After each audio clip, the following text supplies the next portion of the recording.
উপস্থিত আছোঁ মা কামাখ্যা ধামত আৰু অম্বুবাচীৰ এই সময়ছোৱাত দেখা গৈছে এতিয়া দেশ বিদেশৰ বহু ভক্তৰ লগতে ৰাজ্যৰ বিভিন্ন প্ৰান্তৰ পৰা ভক্তসকলৰ আগমন ঘটিছে আৰু সন্ধিয়া ঠিক 6 বজাৰ লগে লগে যি মূল গেট আছে সেই গেট বন্ধ কৰি দিয়া হয় ভক্তসকলৰ বাবে আৰু যিসকল ভক্ত ভিতৰত প্ৰৱেশ কৰে সেইসকল ভক্তৰ বাহিৰে অন্য ভক্ত আৰু প্ৰৱেশ কৰিবলৈ দিয়া নহয়।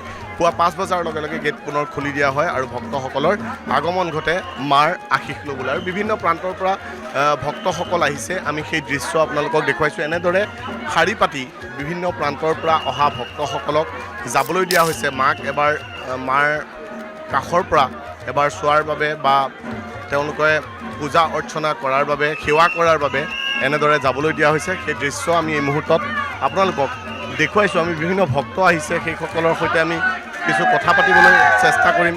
বিভিন্ন প্ৰান্তৰ পৰা আহিছে মাৰ শ্ৰীচৰণত এবাৰ সেৱা কৰাৰ উদ্দেশ্যে বিভিন্ন প্ৰান্তৰ পৰা ভক্তসকলৰ আগমন এনেদৰে ঘটিছে। যিহেতু অম্বুবাচী 22 জুনৰ পৰা 26 জুনলৈ হয় আৰু এই সময়ছোৱাত দেখা যায় লাখ লাখ ভক্তৰ আগমন ঘটে, বিভিন্ন দেশী বিদেশী ভক্তৰ আগমন ঘটা পৰিলক্ষিত হয়। আমি কিছু মন্তব্য ল'বলৈ চেষ্টা কৰিম। বাইদেউ ক'ৰ পৰা আহিছে? আমি শিল্পগুৰি। কেনেকুৱা লাগে অম্বুবাচীৰ সময়ছোৱাত মাৰ ওচৰলৈ আহি? ভালে লাগে, ভাল নালাগা নহয়, কিন্তু কষ্ট বহুত হৈছে আহোঁতে। কষ্ট হয়, খোজকাঢ়ি আহিছে? অঁ, ধন্যবাদ।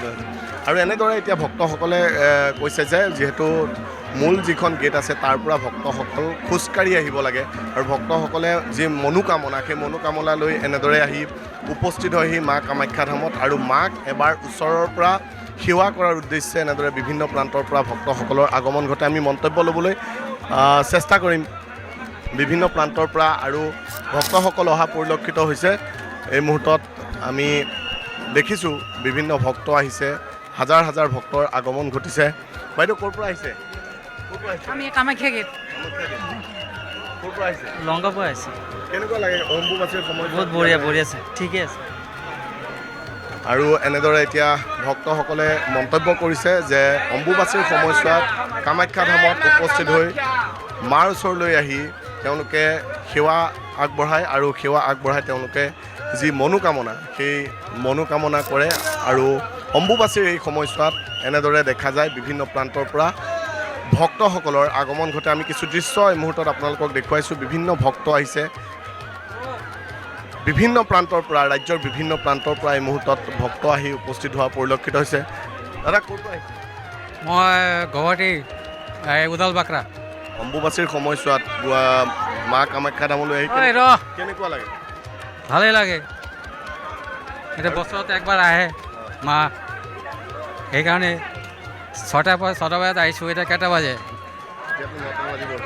যাওঁতে যাওঁতে 11টা বাজিব আৰু আহিছোঁ। ভাল পাইছোঁ মই। বৰপেটা ৰোড। কেনেকুৱা লাগে মাৰ ওচৰলৈ আহি অম্বুবাচী? ধুনীয়া লাগিছে।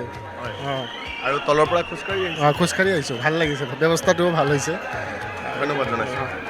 আৰু এনেদৰে ভক্তসকলৰ যি চৰকাৰৰ প্ৰশাসনৰ যি ব্যৱস্থা সেই প্ৰশাসনৰ ব্যৱস্থাক লৈ তেওঁলোক আনন্দিত হৈছে আৰু ইতিমধ্যে কৈছে যে তেওঁলোকে তলৰ পৰা খোজকাঢ়ি আহি মাক দৰ্শন কৰাৰ উদ্দেশ্যে যি খোজকাঢ়ি আহি উপস্থিত হয় সেই মা কামাখ্যা ধামত আৰু কামাখ্যা ধামত উপস্থিত হোৱাৰ পিছতো কিন্তু কোনো ভক্তৰ ভাগৰ নালাগে।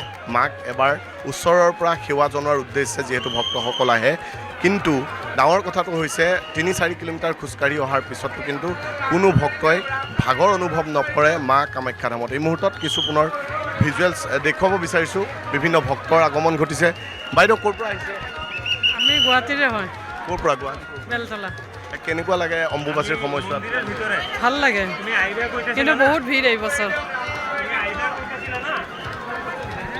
আৰু এনেদৰে এতিয়া বিভিন্ন প্ৰান্তৰ পৰা ভক্তসকলৰ আগমন ঘটিছে। আমি সেই দৃশ্য আপোনালোকক দেখুৱাইছোঁ আৰু মাৰ ওচৰত মাৰ শ্ৰীচৰণত সেৱা জনোৱাৰ উদ্দেশ্যে এনেদৰে লাখ লাখ ভক্তৰ আগমন ঘটে অম্বুবাচীৰ সময়ছোৱাত।